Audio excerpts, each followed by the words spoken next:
Hello, everybody, and thank you for joining us for this special broadcast. My name is Dylan Hosier, and I am the CEO of ICANN, the Israeli American Civic Action Network. Today, we're doing a very special broadcast highlighting Holocaust history and remembrance from Lithuania. I want to thank our partners, the Simon Wiesenthal Center, and I also want to thank Dr. Ephraim Zuroff, who is one of our board members on our Holocaust Advisory Council. So thank you, Ephraim, for your work. I want to acknowledge you, and without you, we wouldn't be where we are today in terms of addressing this issue. So thank you. So again, Simon Wiesenthal Center, fantastic partner, the Cape Town Holocaust and Genocide Center, the Lithuanian Jewish Community, and Stephen S. Weiss Temple. Today, we will have several special guests. First is Faina Kukliansky, the chair of the Lithuanian Jewish Community in Lithuania. Her family was from Šiauliai district, and her family was murdered by Jonas Noreika, who we have mentioned several times in the past. With us also is Dudu Fisher. He is one of Israel's greatest stars. His family was also from the Šiauliai district, and his family also was murdered by Jonas Noreika. We have with us also is Shulamit Rabinovich. She's an engineer from San Francisco. Her family also was from Šiauliai. Was also murdered by Jonas Noreika. And with us, as always, is Grant Gochin. He's an American. His family also was from the Šiauliai district and was also murdered by Jonas Noreika. And Silvia Foti, an ethnic Lithuanian descended from the Šiauliai district. Her grandfather was the murderer, Jonas Noreika. I also want to emphasize that today the government of Lithuania was repeatedly invited to participate. In fact, we invited 10 separate members of the government. We sent the invitation by mail, email, and by internet posts, and they have ignored the requests and remain resolute that the honors they have accorded to many murderers of Jews have been honored as Lithuanian national heroes are not to be revoked. We will have an empty chair on screen, the whole program in the Lithuanian flag. All right. So today, just to kind of overview the topic, again, the government of Lithuania has declared Sylvia's grandfather a secret rescuer of Jews. They have absolved him of all crimes and declared him a great national hero to be emulated by Lithuanian youth alongside many other Lithuanians who murdered Jews and were similarly honored. You can please see the letter we wrote to Lithuanian government on screen. So we will show that to you on the screen later. There were never Nuremberg-style trials for Lithuanians that murdered Jews. In fact, Lithuania subverted any such possibility. They have revised history and declared murderers to be rescuers. They have parties on top of mass death pits. They use their murdered Jews as a marketing tool to promote themselves. And this is deeply painful for all decent people and descendants of those who were murdered. That Lithuania has so comprehensively rewritten history shows the world that mass perpetrators can escape culpability. Russia and Belarus are currently engaged in a hybrid war against Lithuania and expect no accountability because the fact that Lithuania has so engaged in so much Holocaust denial lays the path for Russia and Belarus to also rewrite history. Lithuania has inverted all human rights norms. Their opponents expect to be able to do the same. Lithuania complains that the Soviet Union killed 14 Lithuanians on Bloody Sunday, but forgives Noreika for murdering in excess of 14,000 Lithuanian citizens who just happened to be Jews. In rewriting history, I wonder if a Lithuanian citizen today who murdered 220,000 Lithuanian citizens, would the government of Lithuania today declare those murderers national heroes, or does that just apply to those who murdered Jews? If we wish to protect all peoples from mass human rights atrocity crimes, we need to start by establishing the truth about past crimes. No decent person can pay attention to Lithuanian government representations when we know that they are one of the worst offenders of past century and the worst offender of historical truth and version in Europe right now. So today we are going to show some images here from here we go. So this is a table that we are discussing, this chess table. Today's conversation revolves around a simple chess table, this simple chess table here on screen. I would like to open today's conversation by asking Sylvia to talk about how she discovered the table and its meaning. Sylvia, welcome. So hello, Sylvia, Dylan. I'll let you go ahead and describe the table and its history. Yes. Hi, Dylan. Hello. Thank you for having me. The year's 1941, and that was the year my grandfather was leading the rebellion against the communists. He was also working with Germany as Germany was coming into Lithuania with Operation Barbarossa, and that was also the launch of the Holocaust in Lithuania. I was told that at that time, my grandfather had no idea what was happening in Plunge, which was the headquarters of the uprising in Žemaitija or the lowlands, and that my grandfather had no idea that his men were acting independently in killing the Jews. So what I discovered, though, completely contradicted that. And I had learned that my grandfather moved into a house in Plunge that was suddenly left free. And by left free, it was left free by the Jews because the Jews were either murdered, most of them were murdered, and a few of them were lucky enough to flee into the Soviet Union. And the house that he moved into for about a month was the Orlanski house. And my grandfather loved to play chess. All my relatives in Lithuania always talked to me about how much he loved to play chess. And so there was a chess table that my grandfather had that apparently came from this Orlanski home. And that chess table ended up in one of my aunt's homes in Šiauliai. And so he had taken this table from Plunge, the Orlanski home in Plunge, and took it with him into Šiauliai in about August 1941 when he became chairman of the district in Šiauliai. So this table, the fact that we found this table is a little bit of a miracle. It's one of the few things that remains from 1941. Of course, the Jews that were murdered do not remain, but the table that my grandfather took over remains.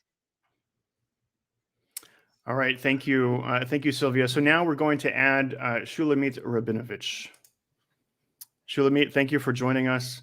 So I just wanted to ask you, now that Sylvia has shared her connection to this chess table, and we've brought you into the stream, would you mind sharing what is your maiden name? My maiden name is Orlanski. And the picture you see on the screen is my grandmother, Rachel Orlanski. So this is the Orlanski family, just as Sylvia described it. That's right. Wow. Can you please tell us a little bit about your family in Plunge and how your father survived? My grandparents got married about 120 years ago and settled in Plunge right next door to synagogue because my grandfather was a rabbi and a scholar. Then that was 120 years ago. And then 80 years ago, when the war started, my father, Lev Orlanski, he was on business in Riga.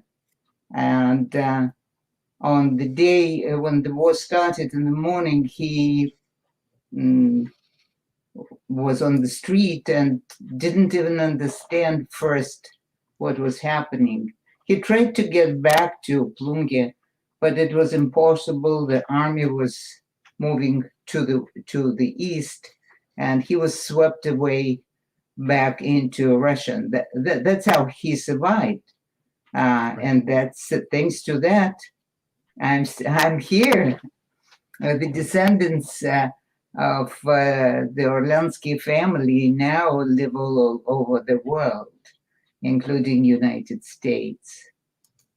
But my grandmother, her daughters, and her grandchildren, they all were murdered. They are murdered in Kaushene, in the forest near Plunge. There is a memorial right now there. It is built from 1,800 bricks because there are 1,800 Jews of Plunge who were murdered there. Right. Sylvia, would you mind sharing us a little bit more deeply how your family is connected to Shulamit's family? Yes, that house that my grandfather took over, its location is critical because it really does prove that he was very deeply involved in killing Jews in Plunge. That it wasn't like he was somewhere else, and it wasn't like there's no way he would know, because that house is practically across the street from the police station. And that police station is like the biggest building in Plunge, the most prominent structure in Plunge, and that ended up being the Nazi headquarters at that time. And my grandfather was commandantas of the Žemaitija area, and his secretary, who was a live witness, wrote a memoir. Pakalniškis wrote a memoir called Plunge. And in that memoir, he writes about my grandfather giving the order to kill all of the Jews in Plunge. And so before they were killed, they were brought into a synagogue. And that synagogue is practically right next to this house. And so there's no way not to have heard the screams and, you know, how they were tortured and the terrible things that those poor Jews had to go through.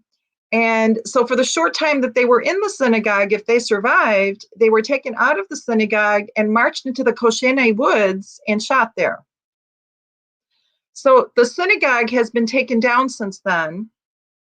And as Shulamit explained, the bricks there are part of a memorial in Gochin. And I was there in Gochin in 2013 when I was researching all this. And I was there in July 12, 13, which is kind of the dates that most of them were murdered. So my grandfather was there at that time in Plunge, in the house of Orlanski, next to the synagogue, across to the street of the Nazi command center, and he was the commandantas. Great, thank you. So what I'd like to do now is bring on Dudu Fisher. So Dudu, I'm going to bring you on. Dudu, thank you so much for joining us and for being here with us this morning and this evening. I know it's in the evening your time. So hearing this story and hearing what you've heard so far, first of all, can you tell us who was the murderer of your family and what is your impression of what you have heard so far? Well, I understand today I know much more than I knew a year ago. And I understand that Nureka was the one. I don't know if he killed them with his bare hands, but I know that all my mother's uncles and cousins were murdered in the streets of Shaolei. But why you talk to me?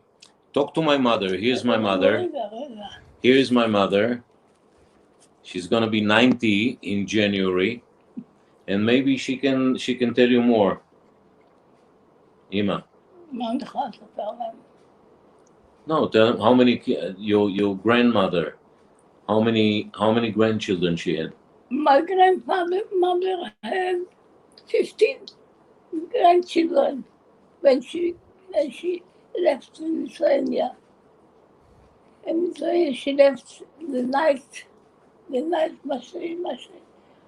Your grandmother left Lithuania? לאיפה היא הלכה? לרגע. ברגל מליסה לרגע. Well, she says that her grandmother walked from Shaolei to Riga by foot.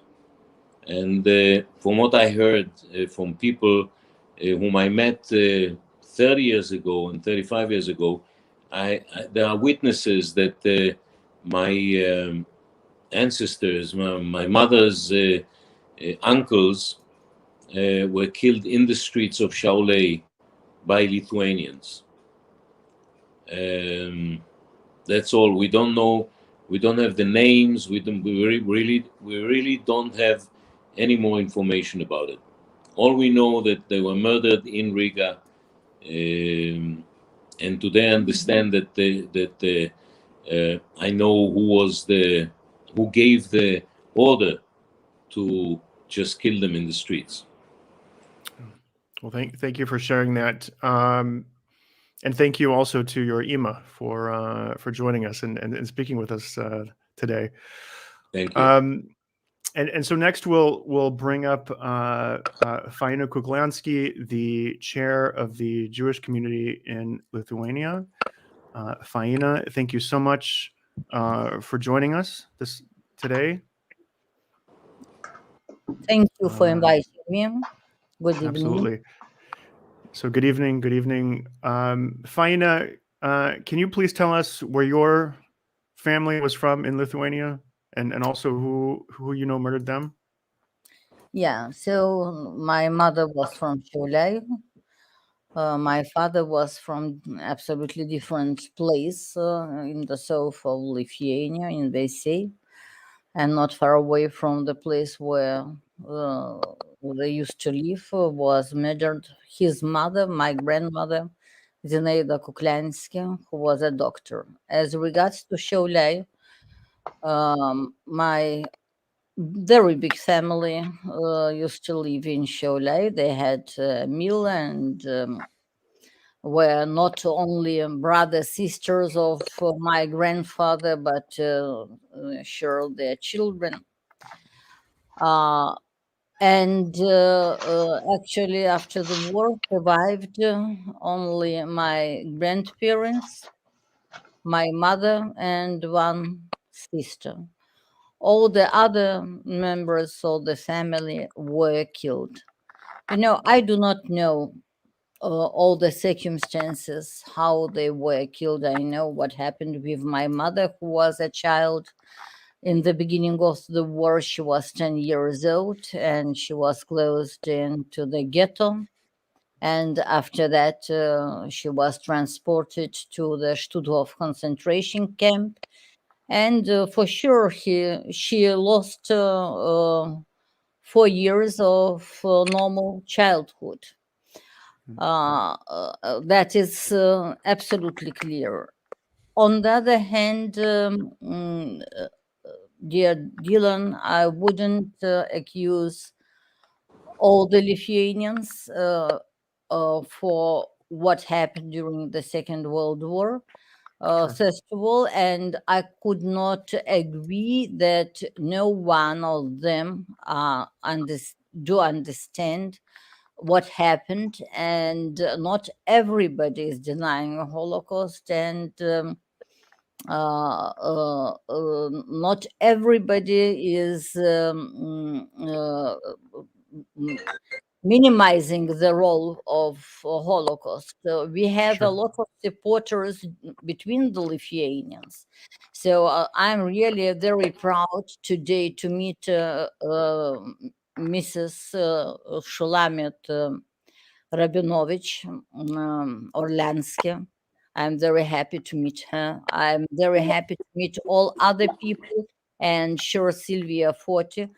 And for me, it's a very big honor to participate this this interview and to act in the future, to do something to make a project with this table, which is really one of symbols of what left from our Jewish community in Shavel. I can tell you, in Shavel, Shavel. In Yiddish, we call it Shavel, not Shavel. But you know, we do not have any artifacts. I have one photograph which left from my Shavler family, and we got it from somebody abroad. Otherwise, I wouldn't have it as well. I'm not talking about all other things which just disappeared, as all the life and all the properties and everything at all.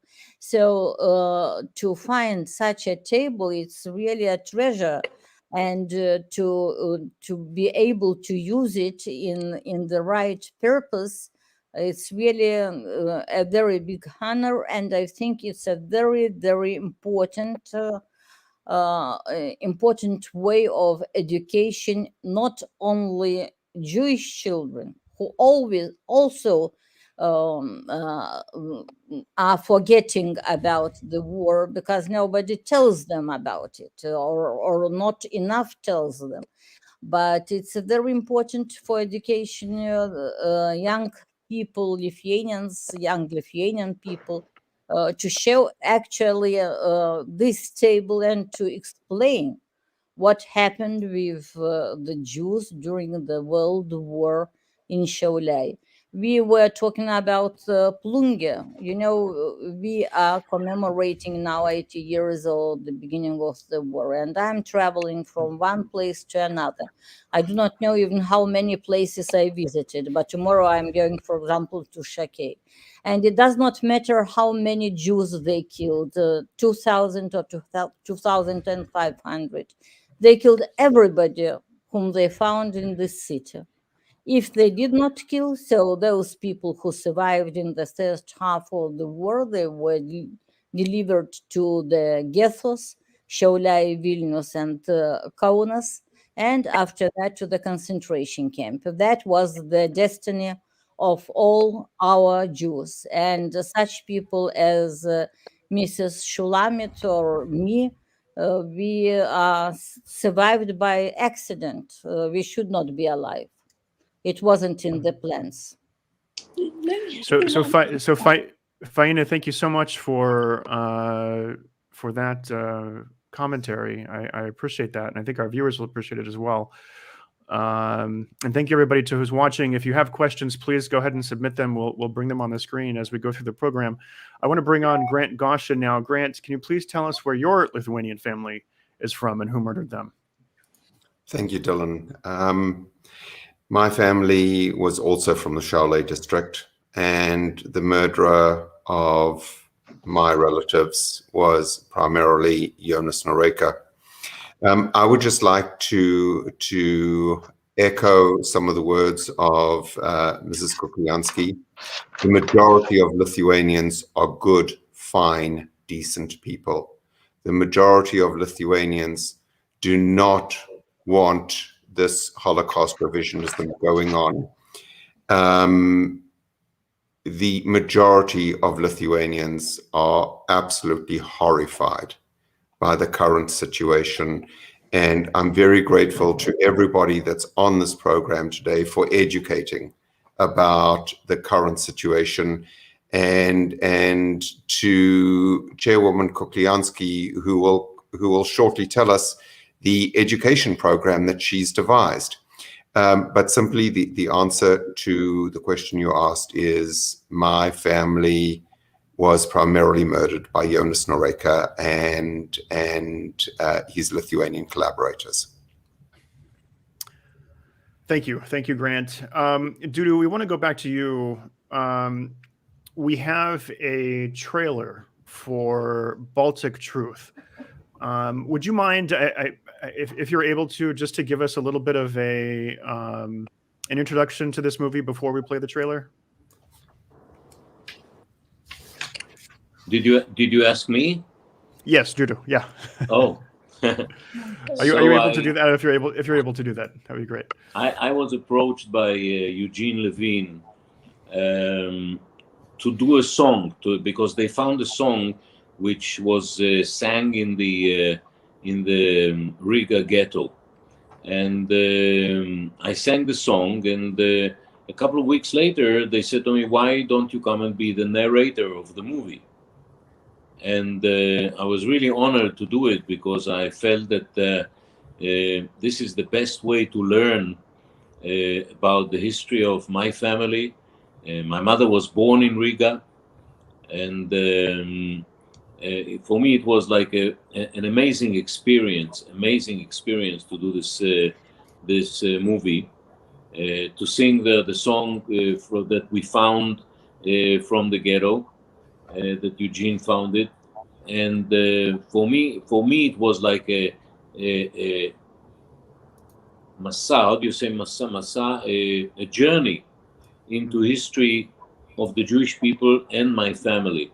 And I came back a different person. I have to tell you, I spent a week there, very in a bitter cold weather, and to go from place to place and to find all those so-called heroes, Lithuanians and Latvians, and to learn about what they really did that nobody speaks about, nobody wants to know about. And it's for me it was an amazing experience. Of course, I came back, I sat with my mother, and we saw the trailer of the movie, and she was also very, very, very deeply emotional, moved by this. So I can't wait to see the final product, and I think that this is going to be an amazing educational movie. And really, what Eugene Levine did was an amazing project. All right, so let's thank you, Dudu. I appreciate that summary, and we will go ahead now and let's check out the trailer. Give me 1 second here to pull it up, and let's Dudu.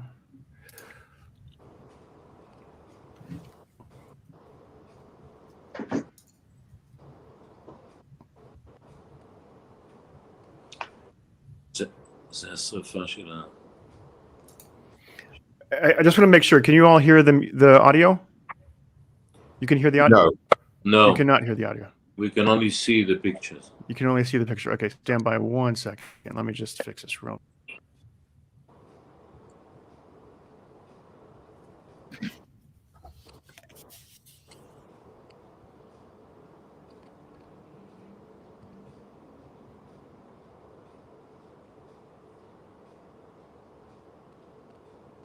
No. Dylan, we can't see the audio. I mean, can't hear the audio.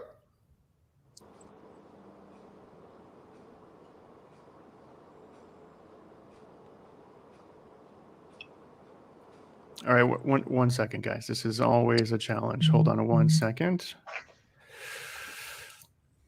This is what you get with live TV. Share audio. Let's try this one more time.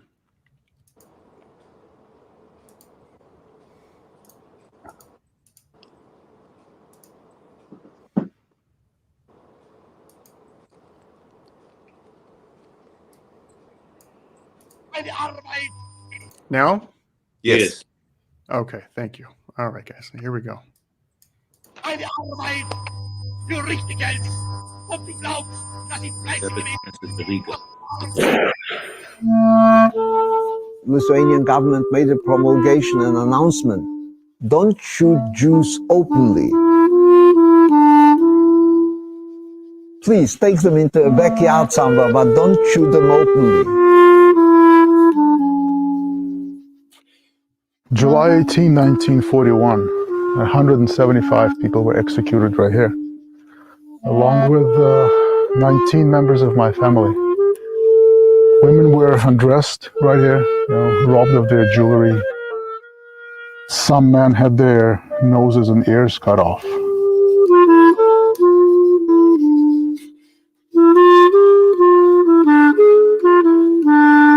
А командир, да, был учитель школы. Мой самый любимый учитель. This monument was erected by the surviving family members of the Jewish community in the late 50s.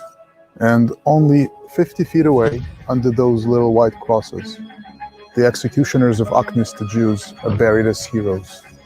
The propaganda was Jews are communists, or Jews are Bolsheviks, and consequently, you have a right to kill them. Everybody who was anti-Soviet was a hero, and nobody had time or energy to look for what he did in 41. Бейс, бесспорно, был военным преступником. Vilis Tunkelis, he was to blame for the killing of the family of Eugene Levine. With the intention to understand what is going wrong with history these days, we have visited cities and towns in Latvia, Lithuania, and Belarus that were notorious for the multiple instances of serious crimes against humanity during the Second World War. 10,000 Jews were murdered, men, women, and children, with machine guns. They shot them. The shooters, by the way, were the Lithuanians. Полицаи из Латвии едут, и они увидели этого брата моего и стали стрелять. The Einsatzgruppen killed 1.5 million Jews in about 18 months, face to face.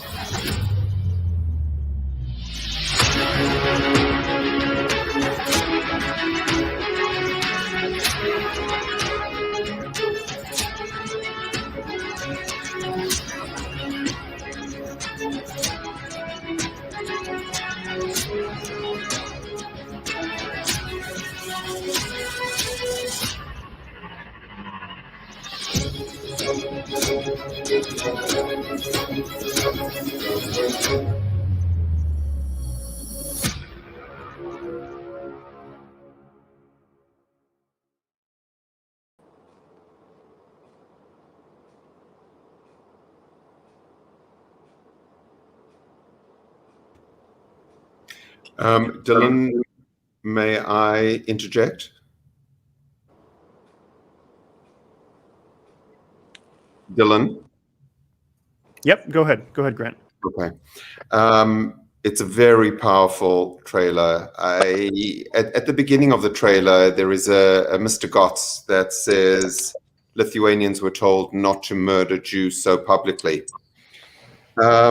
That instruction was issued by the Lithuanian interim Prime Minister Brazaitis, who, like Sylvia's grandfather, has been converted into a national Lithuanian hero. The government of Lithuania actually misused and fraudulently, deceptively misinterpreted US congressional documents, saying that they meant something completely different to what they mean, and used that to declare Brazaitis innocent of all crimes. Congress has actually complained to the Lithuanian Prime Minister and recently to the Lithuanian ambassador that US congressional documents may not be used for Holocaust fraud by the Lithuanian government. And the Lithuanian government simply called one of the leaders of the US Foreign Affairs Committee just a politician, dismissed him, and are sticking with their misinterpretation. So that was Mr. Goths that was speaking first. Anyway, back to you, Dylan. All right. So, well, Grant, I want to bring it back to you, actually, and thank you for explaining that. Can you tell us a little bit about how you came into possession of the table that we're talking about today? Yes. I read Sylvia's book. Outstanding book. Absolutely outstanding book. And in her chapter 34, she talks about this table. And it was shocking. Lithuania is littered with Holocaust plunder. Periodically silver comes on the market, and it's obvious that the silver is stolen Holocaust property. And I managed to purchase the table from Sylvia's aunt, which also shows that Lithuanians are still selling Holocaust plunder and living off the proceeds. So once I was the legal owner of this table, I certainly wasn't the moral owner of the table. And this is, excuse me, this is this is a primary piece of Holocaust evidence denied by the government of Lithuania. I sought out the real owner. I wanted to return the table to the real owner. And a friend of mine, an investigator by the name of Dina Gold, alerted me to the fact that there was a possibility that a member of the Orlanski family had survived. So we started looking, and I traced down Shulamit, who was very suspicious when I first approached her. And I said to her, Shulamit, you are the legal owner of this table. And Shulamit was rightfully quite taken aback and said no, it needed to be used for education. I wanted to ensure that the table was protected. I was nervous about taking it out of Lithuania because this is now a piece of Holocaust evidence. So the safest path was to keep it in Lithuania. And so I have given legal ownership, I have given the table on permanent loan to a museum in Lithuania. And Chairwoman Kukliansky has agreed to use the table in a Holocaust education program. Can I say something? I just wanted to say, Grant, I'm so happy that the table is outside of my family. It should have never been there in the first place. And I'm so happy that it's getting its rightful place. I cannot express how sorry I am. It's not just this table that ended up in my family, but of everything that my grandfather did to your family, Grant, to Faina, to Shulamit, to Dudu. It is something that I live with, and it's a heavy burden for me. I'm embarrassed, and I feel an enormous amount of shame for what Lithuania is doing. And I'm appalled that the government is still keeping my grandfather and others like him as a hero in Lithuania. So at least this table can talk. The Jews that were murdered cannot talk, but at least this table can talk and be a witness to what happened. Sylvia, Dylan, may I interject, please? Dylan? Yep, go ahead. Yeah. Okay. Sylvia, you have nothing to apologize for. Jews reject the concept of heritage guilt. You are an out-and-out hero for having brought this to the world's attention and for being one of the very few in the world that have told truth. Sylvia, you have zero guilt. Make absolutely no mistake about that. Those that have the guilt, because there is guilt right now, those that have the guilt are members of the government of Lithuania who are perpetrating these Holocaust deceptions. They are the ones that are committing a crime today in deceiving and calling the murderers of my family their national heroes. That is a current crime. You, Sylvia, have no guilt, and you, Sylvia, have nothing to apologize for because you have done nothing wrong. Please know that from a Jewish perspective, there is no such thing as heritage guilt. Absolutely. Thank you, Grant and Faina. I'm glad you spoke up. Grant Dylan Shulamit wants to say something. Oh, sorry. Yes, Shulamit, go ahead. To second Grant. After the war, my father and his brother had enough courage to go back to Plungi and raise families. They grew up in Plungi. I remember it quite well. So in 2019, I took my daughter and grandson to Lithuania. And Lithuania is covered by memorials. Our guide, Lithuanian, was absolutely great. And I listened to conversations he had to other Lithuanians, and everybody is trying to come to grips and understand and comprehend what have happened. What happened? It's very difficult. It is. We shouldn't judge, and definitely there is no guilt. It's just what I'd like to add. Our family survived. Descendants live in South Africa and Mexico and United States and Israel, and we're thriving. However, there are some families which were completely wiped out. There are no survivors, no survivors. And that's why it's extremely important to me to have the stable as a symbol, the families that were completely wiped out, that did not survive, and to Jews of Plunge.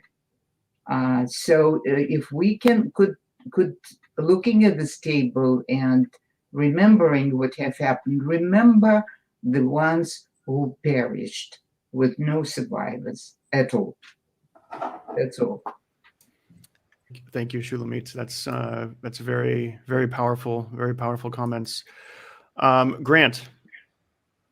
Yes. If you would like to now discuss with Faina, I think, did you want to announce the program? Before Faina announces the program, this is now the most famous chess table in the world. And we were very honored to have the comments. Dylan, why don't you share the comments that we received, and then ask Faina to describe the education program she's devised. All right, so I want to first say that this is a video message from Mr. Dvorkovich, who is the president of the World Chess Federation. Is that correct, Grant?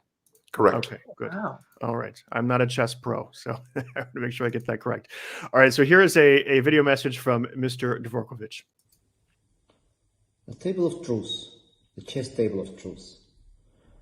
It's a witness of tragic events happened long time ago, but now it's a witness of peace, peace among people, people who love an intellectual game that brought all minds around the world united and loving one simple game, one complex game, a game that develops strategic thinking, memory, the ability to win and lose, the ability to respect your opponent.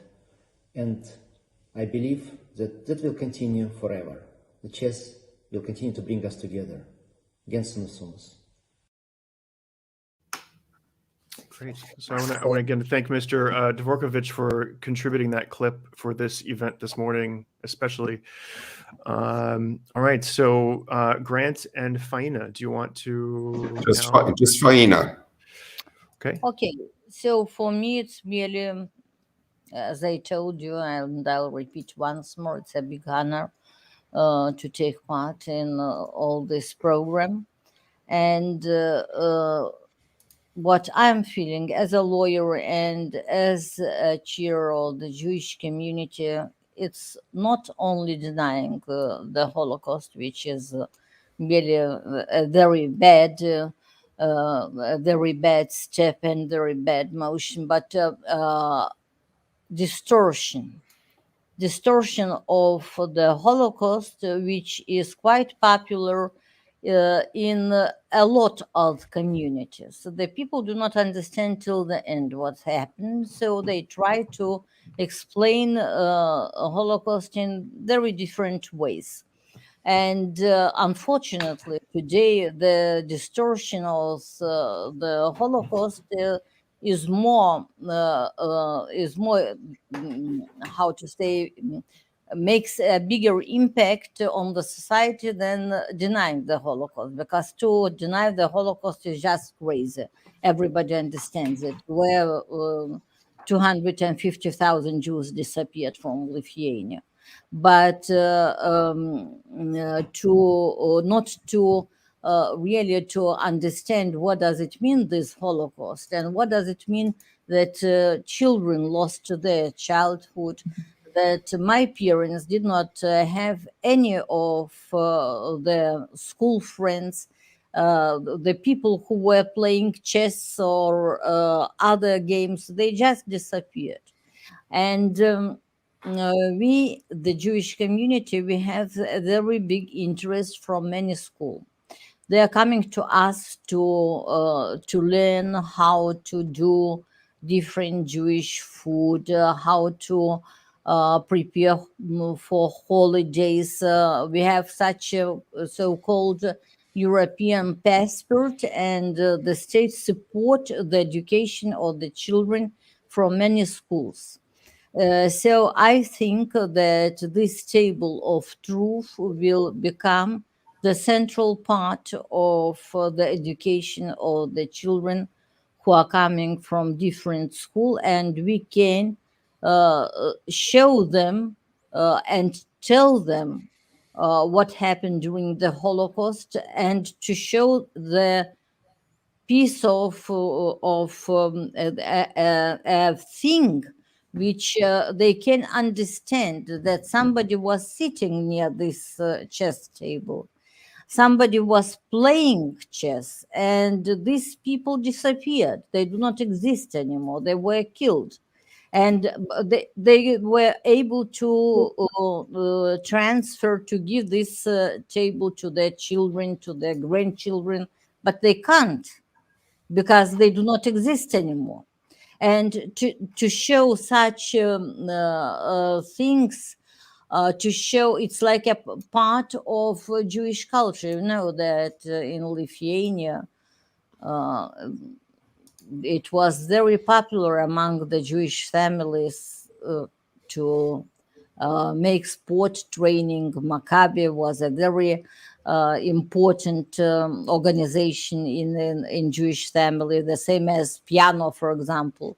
Who did not play piano in Jewish family? It was a must. It was a part of the education. And chess, it's also, we can show and we can explain at the same time not only the part of the culture, but also how did this culture disappeared from Lithuanian map, and who is responsible for that. It wasn't so that one day, 80 years ago, suddenly a neighbor came with a knife or with pistol and start to kill his neighbor. No, it was a preparation. It was there were special organizations which were working on the ideology on the anti-Semitic ideology. That's what we can hear even today during the demonstration of anti-vaxxers. We could hear that Jews are ruling the world. So we can hear it until today, even though the Jews do not exist anymore in Lithuania. We are a community of 5,000 people. So I'm sure that it will be a very successful project, which is not costful. Nobody should pay money to play chess. We'll do the competitions in the school, in our Jewish Maccabi, in our Jewish club, and the winners would be able to play the last game, the last competition on this chess table, the chess table of truth.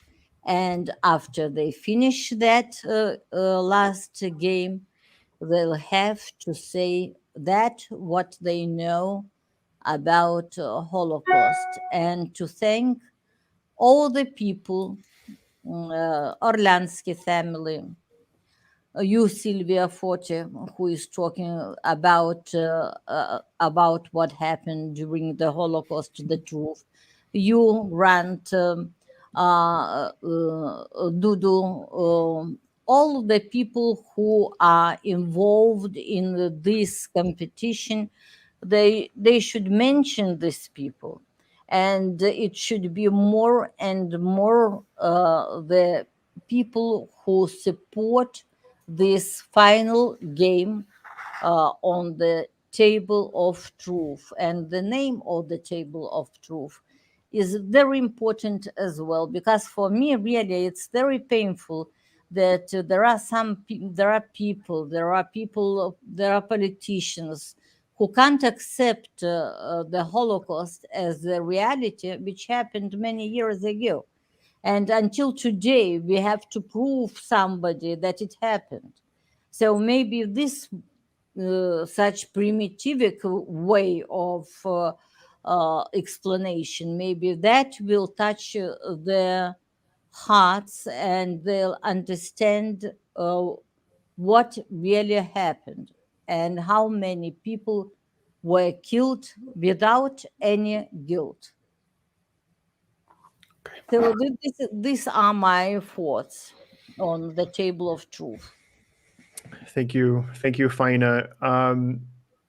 We thank you overwhelmingly for this brilliant program. We think it will have a huge impact on the future of this issue, and we believe that it will hopefully shape the minds of youth and the community moving forward. And we do promise here at ICANN that we will do our best to stand up to genocide and stand up for human rights. As we move to the close now, we have two more bits of business on the agenda. But before we get to those two last pieces, I do want to say that every person that has participated in this live stream today really is a hero. And I would like our audience to know what they face. I want to share, let me share my screen here real quick if we can do it without too much hassle. Can everyone see this? Let's see here, hold on. Yes. I want to draw your attention to this website. This is an example of the government of Lithuania, which has an open threat of criminal charges and constitutional charges against Grant Gochin for having exposed the murders of Jews by Lithuanians and the Lithuanian murderers. So for participating with us today, each of our brave participants faces these kinds of tactics and intimidations. When Lithuania were freely able to murder Jews, they did so. And today their refuge is to threaten and intimidate. So we will stand up to them. We will continue to send this message and to share the truth that we know, and that we will not be intimidated. We at ICANN call on free and democratic governments to understand what is happening inside Lithuania and how easily, unfortunately, the events of 1941 can be repeated anywhere around the world. So today, we can't think of anything better for the victims of Holocaust. We can't make anything better for the victims of the Holocaust in Lithuania. And so now we respectfully ask, actually before we ask Dudu, we're gonna have you do the Kaddish. But before we get to that, we have a special presentation for Sylvia. Hold on one moment here. So Sylvia, I do want to recognize that there are 3 American cities that have honored you, and they have sent us certificates. So here I want to show you, this is from the city of Dover. And Mayor Robin Christensen, who is sending a certificate of recognition. The city of Dover sends its gratitude and appreciation for your passion, hard work, and warrior spirit for continuing to fight against racism, anti-Semitism, Holocaust denial, and the prevention of genocide. So thank you to Mayor Christensen and the city of Dover. We have also from the city of Oxnard. They have sent a nice resolution. This is Oxnard, California. I'll read the whereases. It's a little long. Whereas Silvia Foti has been a spirited fighter against racism, anti-Semitism, Holocaust denial, and for the prevention of genocide. And whereas Ms. Foti's humanitarian work provides support and service to members of our community. And whereas Ms. Foti's work has been featured and dispersed by worldwide media organizations and honored by many organizations. And whereas the city of Oxnard joins the many civic and government agencies who have recognized her work. Therefore, the City Council of the City of Oxnard presents this certificate of recognition to Silvia Foti and thanks her for her contribution in creating a better world for all. And in witness thereof, John Zaragoza, Mayor of the City of Oxnard, on behalf of the entire City Council, have hereunto set my hand and caused the Great Seal of City of Oxnard to be affixed to this certificate. So thank you to the Mayor of Oxnard and the City Council. And finally, one more. This is a beautiful certificate of recognition from the City of Carson, also in California, to Sylvia. And this is a certificate of recognition presented to Silvia Foti in recognition of your philanthropic work to combat racism, anti-Semitism, Holocaust denial, and the prevention of genocide. The City of Carson is proud of your service and dedication towards this important endeavor. So, Sylvia, these are 3 certificates for you. Thank you so much for your work, and we'll mail these to you at your home. And so, Sylvia, thank you again. And I think, Dudu, it is your part of the program to chant the Kaddish. I'll let you take it away.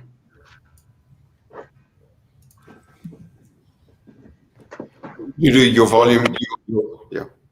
Were buried in forests and in gas chambers, families who does not have anyone left to say this prayer for them. So we'll say the Kaddish for all those Jews who were killed only because they were Jews. That was the only crime they committed. התגדל והתקדש שמי רבה, בעלמא דברה חירותי וימליך מלכותי ויצמח פורקני ויקרב משיחי, בחיי חון ויומכון ובחיי דכל בית ישראל, בעגלה ובזמן קריב אמרו אמן. יהי שמי רבה מבורך לעולם ולעולמי עולמיה, יתברך וישתבח ויתפאר ויתרומם ויתנשא, ויתהדר ויתהלל ויתהלל שמי דקודשה בריחו, לעילה מכל ברכתה ושירתה תושבחתה ונחמתה, דאמירן בעולמה ואמרו אמן. יהי שלמה רבה משמיה וחיים טובים עלינו ועל כל ישראל ואמרו אמן. עושה שלום במרומיו הוא יעשה שלום עלינו ועל כל ישראל ואמרו אמן. Thank you.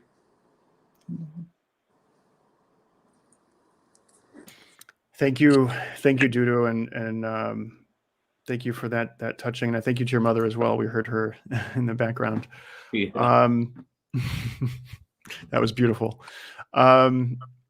Grant, I think you had a little bit that you wanted to mention in the program. Yes, thank you, Dylan. I am so okay, Dylan. I just sent you a photograph. Can you put that photograph on the screen, please? I didn't receive it, so I'm not sure I could. Let me look for it. Hold on. Okay. So go ahead and talk while I look. Last night, my dear friend Ariella Wald-Cohen won an Emmy, and I want to give her a complete shout out and tell her how absolutely amazing and wonderful that is. And Ariella is a Litvak. Her family is originates in Lithuania.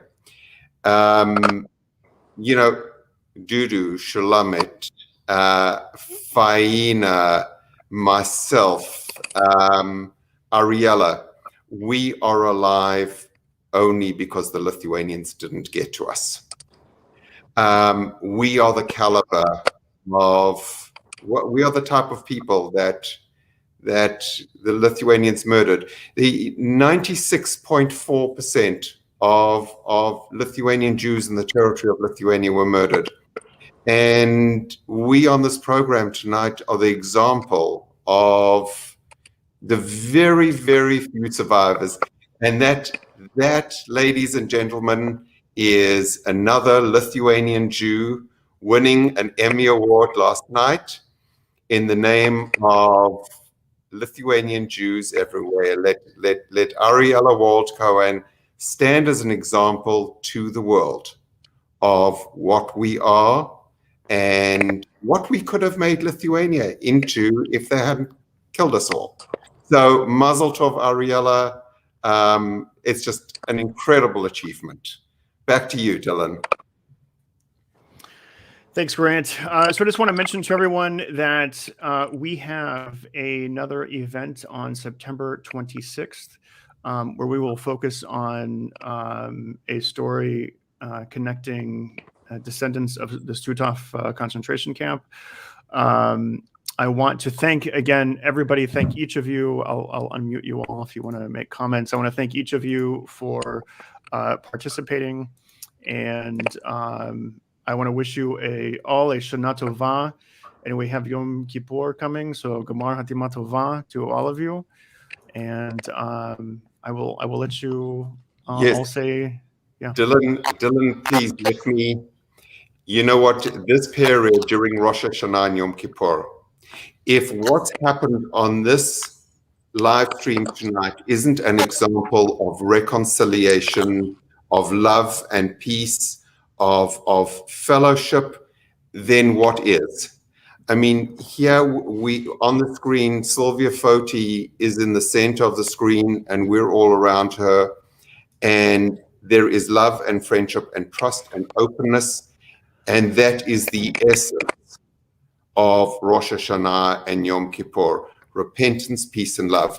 So to everybody well over the fast, may it be a wonderful new year. And final comment from me, Dylan is the CEO of ICANN. ICANN has expenses. Dylan is doing unbelievable work. I urge everybody to care about this. ICANN needs contributions. Over and out. All right, thanks, Grant, and thank you for the pitch. Dudu, did you want to say something before we close out? I just want to wish everybody a happy new year and a happy, sweet, and healthy new year to all of us. And thank you, Sylvia. Thank you for being there, and thank you for making what you do. And it's an amazing program. Thank you very, very much. My mother also thinks it's amazing, and she sends everybody a happy new year. Toda rabba. Faina? Happy New Year. Shana Tova, Umatuka, V'chatima Tova. And I hope that next year will be healthy, strong, even stronger than now. And we'll do everything to explain the world what happened in order not to happen it once more. So I wish you all the best and thank you for this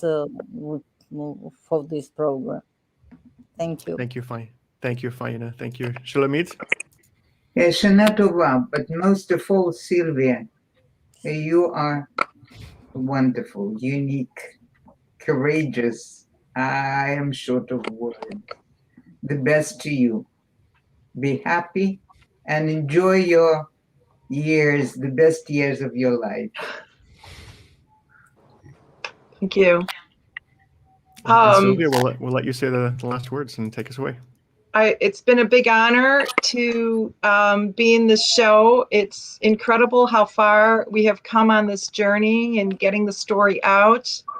It's taken me over 20 years to get over my denial. And I hope that the rest of Lithuanians can do the same, because to know the truth is to embrace what really happened. And that is the only way we can move forward toward a true healing. So, and I also thank God. Perfect. All right. Thank you. So again, thank you all.